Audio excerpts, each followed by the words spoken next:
हम सबके जीवन का एक मकसद है और उस मकसद को खोज लेना हमारा सबसे पहला मकसद है। चलो डोरेमोन के लास्ट एपिसोड को थोड़ा डिटेल में देखते हैं। डोरेमोन के गए हुए अब काफ़ी समय बीत चुका था। नोबिता और उसके सारे दोस्त अब बड़े हो चुके थे। नोबिता काफ़ी प्रयास के बावजूद डोरेमोन की बैटरी ठीक नहीं कर पा रहा था। एक दिन अपनी लैब में बैठे बैठे नोबिता को यह ख्याल आया कि डोरेमोन 22वीं शताब्दी का एक एडवांस रोबोट होने के बावजूद बिना बैटरी लो का अलर्ट दिए कैसे ऑफ हो सकता है। वो अचानक कैसे बंद पड़ गया। जब मैं रूम से बाहर निकला था तब तो वो बिल्कुल ठीक था। हास, मैं कुछ ज़्यादा ही सोच रहा हूँ। शायद 2 दिनों से लगातार बिना सोए काम करने की वजह से मेरा दिमाग थक चुका है। मुझे आराम कर लेना चाहिए। नोबिता रेस्ट के लिए चले जाता है, लेकिन कहीं नोबिता का अंदाज़ा सही तो नहीं था, क्योंकि उस दिन कुछ तो अजीब हुआ था। इसके बाद सालों पहले का वो सीन दिखाया जाता है। डोरेमोन की बैटरी खत्म होने से आधा 1 घंटे पहले एक अनजान व्यक्ति डोरेमोन से मिलने आया था। वो व्यक्ति और डोरेमोन चर्चा कर रहे थे। वो व्यक्ति डोरेमोन को बताता है कि हर एक रोबोट को कुछ समय बाद बैटरी बदलवानी पड़ती है और तुम्हारी बैटरी जल्द ही खत्म होने वाली है।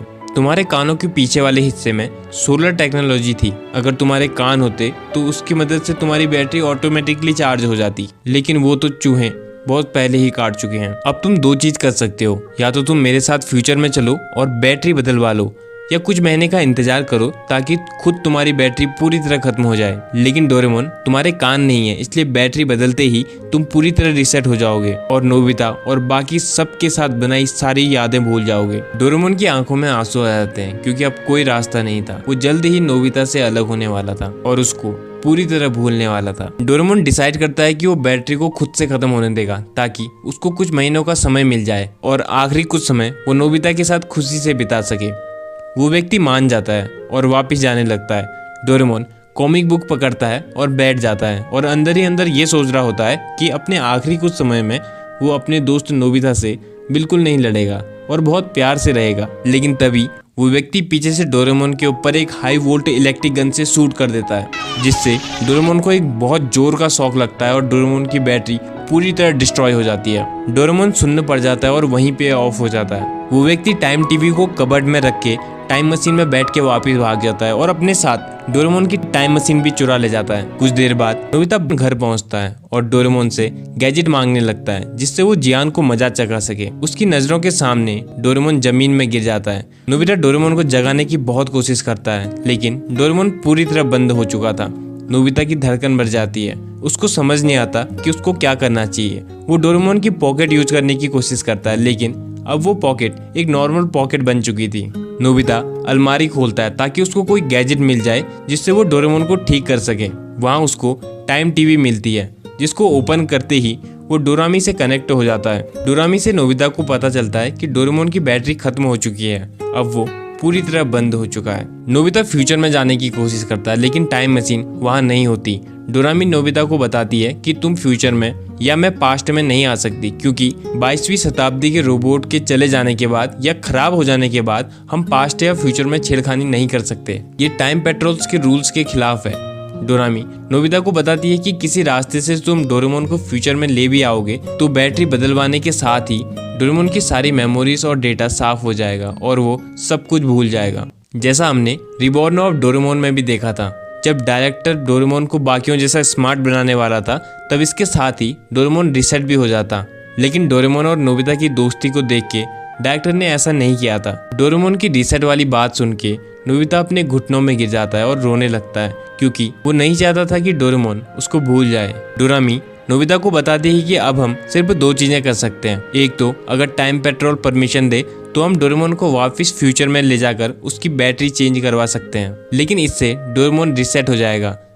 या फिर हम फ्यूचर में आने वाली टेक्नोलॉजी का इंतजार करें, जिससे डोरेमोन बिना रिसेट हुए ठीक हो जाए और हमें हमारा पुराना डोरेमोन वापस मिल जाए। इसके बाद डोरामी डिस्कनेक्ट हो जाती है। समय बीतता है और रात हो जाती है।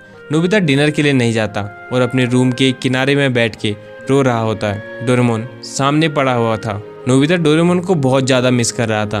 अलमारी में डोरेमोन का बिस्तर, डोरा केक, सब चीज़ें उसको डोरेमोन को याद दिला रही थी और उसके दिल में एक गहरा खालीपन महसूस करवा रही थी। कुछ समय बाद नोबिता की मॉम नोबिता को देखने आती है। वो देखती है कि नोबिता डोरेमोन के ऊपर सर रख के रो रहा है। नोबिता की मॉम समझ जाती है और वो नोबिता को हिम्मत दिलाती है। नोबिता डोरेमोन को इतना ज्यादा मिस करने लगा था कि डोरेमोन उसके सपने में भी आते रहता था। नोबिता सुबह उठ के बस ये सोचता था कि काश डोरेमोन का चले जाना सिर्फ एक सपना होता, लेकिन ऐसा नहीं था। इस बार डोरेमोन सच में जा चुका था। नोबिता का स्कूल जाने का भी मन नहीं करता था। बाद में नोबिता की मॉम ये डोरेमोन के चले जाने वाली बातें नोबिता के डैड को बताती है। नोबिता के डैड को ये सुन के बहुत बुरा लगता है। वो अपने बेटे को समझाने उसके रूम में जाते हैं। अलमारी के अंदर अकेला बैठ के नोबिता रो रहा था। वो नोबिता को समझाते हैं कि उसे हार नहीं माननी चाहिए।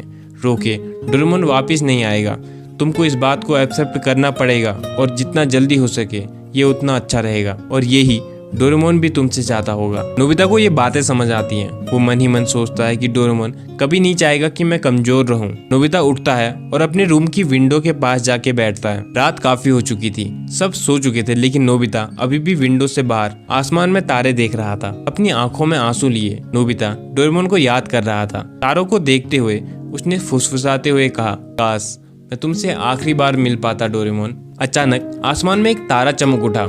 नोबिता को ऐसा लगा जैसे आसमान उसके सवालों का जवाब दे रहा हो। उस टूटते हुए चमकते तारे को देख के नोबिता ने विश मांगी कि डोरेमोन मैं तुमको आखिरी बार मिलना चाहता हूँ, भले ही सिर्फ एक पल के लिए। वो टूटा हुआ चमकता तारा नोबिता की घर की ओर तेजी से बढ़ता है और उसकी खिड़की से अंदर घुस जाता है। वो इतना तेज चमकता है कि नोबिता को कुछ दिखाई नहीं देता, और जैसे ही चमक कम होती है नोबिता देखता है उसके सामने नीले रंग की डोरेमोन की छाया थी। ये डोरेमोन के एक गैजेट का असर था। ये एक होलोग्राफिक प्रोजेक्शन था जो कि डोरेमोन ने जाने से पहले उस अनजान व्यक्ति के साथ मिलकर अपने दोस्त नोबिता के लिए छोड़ा था। ये देख के नोबिता खुशी और उदासी के मिश्रण से भर गया। डोरेमोन ने होलोग्राफिक रूप से नोबिता से बात करी। डोरेमोन ने हल्का मुस्कुराते हुए नोबिता से कहा, नोबिता मैं भले ही भौतिक रूप से तुम्हारे पास नहीं हूँ, लेकिन मैं हमेशा तुम्हारे दिल में और यादों का हिस्सा रहूंगा। हमने जो भी प्यार भरे खट्टे मीठे पल एक साथ गुजारे हैं उनको याद करो और खुश हो जाओ कि हमें इतना खूबसूरत समय बिताने का मौका मिला। वो दोस्ती कभी खत्म नहीं होगी। डोरेमोन ने बहुत सारे पलों को याद दिलाया और उसने नोबिता से उसकी दोस्ती के लिए धन्यवाद कहा, और उसने नोबिता को उन दोस्तों की कद्र करने को कहा जो अभी भी उसके पास हैं। जैसे ही सुबह हुई और उजाला होने लगा होलोग्राफिक डोरेमोन फीका पड़ने लगा, लेकिन इससे पहले कि वो पूरी तरह गायब हो जाता डोरेमोन ने नोबिता को एक अंतिम संदेश देते हुए कहा, नोबिता बहुत लंबे समय तक दुखी मत होना। इस दुख में अपने भविष्य को खराब मत करना। तुम्हारे अंदर बेहतर भविष्य बनाने की शक्ति है। जीवन उतार चढ़ाव से भरा है। मैं हमेशा तुम्हारे भीतर याद के रूप में हूँ। साथ बिताए हुए पलों को याद करके मुस्कुराओ और आगे बढ़ो। भविष्य तुम्हारा इंतजार कर रहा है नोबिता। अब मेरे जाने का समय हो चुका है। और इस अंतिम लाइन के बाद डोरेमोन पूरी तरह गायब हो जाता है। नोबिता के आंसू नहीं रुक रहे थे। वो डोरेमोन के इस अंतिम मैसेज से खुश भी था और दुखी भी। नोबिता ने अपने आंसू पोंछे और डोरेमोन को याद करते हुए खुद से वादा किया कि वो जीवन में आगे बढ़ेगा और डोरेमोन को ठीक करके रहेगा। इसके बाद से नोबिता मेहनत करने लगा। उसने अपनी बुरी आदतों को छोड़ा, अपने आलस को छोड़ा, या कहीं ये सारी आदतें खुद से छूट गई थी, क्योंकि उसका पर्पस इन सब चीज़ों से बड़ा था। अब वो सोने में या फालतू कामों में समय बर्बाद नहीं करता था। उसके जीवन का एक मकसद था जिसके लिए वो सब कुछ करने के लिए तैयार था। वो दिन रात जितना हो सके पढ़ाई करता था। अब तो वो खाली समय में कॉमिक्स पढ़ने की कोशिश भी करता तो भी नहीं पढ़ पाता था, क्योंकि अब उसको ये सब पढ़ने का मन ही नहीं करता था। उसका प्यारा दोस्त खराब पढ़ा हो और वो कॉमिक्स को पढ़ने में अपना समय बर्बाद नहीं कर सकता था। धीरे धीरे नोबिता की शेल्फ अच्छी किताबों से भर चुकी थी। शिजुका और बाकी सब नोबिता को देख के चौंक गए थे, क्योंकि अब वो काफी समझदार होने लगा था। धीरे धीरे उसके मार्क्स अच्छे आने लग गए थे। नोबिता खुश रहता था, सबसे अच्छे से बात करता था, प्यार से रहता था, लेकिन फालतू और बेकार की चीजों में समय बर्बाद नहीं करता था। नोबिता ने अपने आगे की पढ़ाई के लिए रोबोटिक इंजीनियरिंग की ब्रांच को सिलेक्ट किया। जब वो यूनिवर्सिटी में पहुंचा तो उसने वहां टॉप कर दिया था। उसने सबसे होशियार बच्चे डेकिसुगी को भी पिछाड़ दिया था। इसके बावजूद उसको ज्यादा मार्क्स लाने का कोई भी घमंड नहीं था, ना ही उसको डेकिसुगी से मतलब था। अपने मार्क्स देख के जब नोबिता शांति से घर जा रहा था तब शिजुका नोबिता से घूमने जाने के लिए पूछती है, लेकिन नोबिता ने कोई एटीट्यूड नहीं दिखाया। उसने शांति और प्यार से बोला, मुझे काम है शिजुका, फिर कभी चलेंगे। नोबिता एकदम शांत, समझदार और बहुत मेहनती हो चुका था।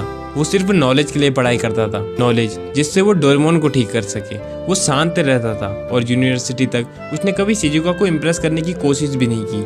उसका तो बस एक मकसद था, अपने दोस्त डोरेमोन को वापस से ठीक कर देना। काफी साल बीत चुके थे। नोबिता की पढ़ाई भी पूरी हो चुकी थी। अब तक नोबिता को रोबोटिक्स का ठीक ठाक नॉलेज हो गया था। अब वो डोरेमोन को ओपन करके उसके ऊपर काम करना शुरू कर देता है। नोबिता ने डोरेमोन को अपने रूम की ऊपर वाली छत में छुपाया था ताकि कोई छेड़खानी ना करे। लेकिन नोबिता के लिए भी डोरेमोन के मैकेनिज्म को समझना बहुत मुश्किल हो रहा था, क्योंकि उसके सामने कोई नॉर्मल रोबोट नहीं था, बल्कि 22वीं शताब्दी का एक एडवांस रोबोट था। नोबिता अपनी मेहनत के कारण काफी हद तक डोरेमोन के मैकेनिज्म को समझ चुका था, लेकिन अभी भी बहुत सी ऐसी चीजें थी जो उसकी समझ से बाहर थी। नोबिता को समझ नहीं आ रहा था कि वो डोरेमोन को कैसे ठीक करे। वो हार नहीं मान सकता था, क्योंकि अब वो हार मानने वालों में से नहीं था। एक दिन जब नोबिता बाहर से घर वापस आता है तो वो देखता है कि एक लेटर उसके घर के मेल बॉक्स में पड़ा है। नोबिता उस लेटर को देखता है। उसमें नोबिता का नाम लिखा था और वो खास नोबिता के लिए भेजा गया था। वो एक लिफाफा था जिसमें काफी धूल थी। ऐसा लग रहा था जैसे वो काफी सालों पुराना हो, लेकिन उस लिफाफे को भेजने वाला अज्ञात था। उसका कोई अता पता नहीं था। उस लिफाफे के किनारे पे सिग्नेचर के रूप में सिर्फ एक शब्द लिखा था, डी। नोबिता को लगता है होलोग्राम की तरह ही ये भी डोरेमोन ने उसके लिए भेजा होगा। नोबिता जल्दबाजी में लिफाफा खोलता है और लिफाफे को देख के पूरी तरह चौंक जाता है, और इसके साथ ही ये पार्ट खत्म हो जाता है। मैं चाहता था कि ये एपिसोड एक वीडियो में ही खत्म हो जाए, लेकिन वीडियो बहुत ज़्यादा लंबी हो जाती है, इसलिए सेकंड पार्ट बनाना पड़ेगा। एनीवे, इस पार्ट में कुछ चीज़ें अधूरी हैं, जैसे डी सिग्नेचर के साथ नोबिता को किसने लेटर भेजा था। डी से डोरेमोन या डी से डेगिसुगी, या कोई अनजान व्यक्ति जिसने डोरेमोन को शूट किया था, और वो व्यक्ति कौन था जिसने डोरेमोन को शूट किया था।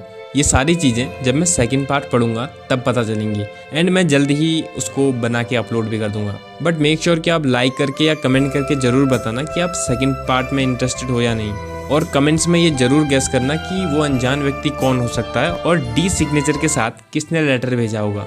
जिसका भी कमेंट स्टोरी से मैच करेगा, हम Q&A वाली वीडियो में उस चैनल को स्पेशली विजिट करेंगे और कुछ स्पेशल करेंगे। एनीवे, नोबिता की स्टोरी हमें पर्पस को लेकर काफ़ी कुछ सिखाती है। अगर हम अपने पर्पस को लेकर डेडिकेटेड रहें तो हमें वो सब चीज़ें मिल सकती हैं जो हम चाहते हैं। और जैसा मैंने पहले भी कहा है, पर्पस मिल जाए तो अच्छा, और अगर नहीं खोज पा रहे हो, be the best version of your self. जल्द मिलते हैं।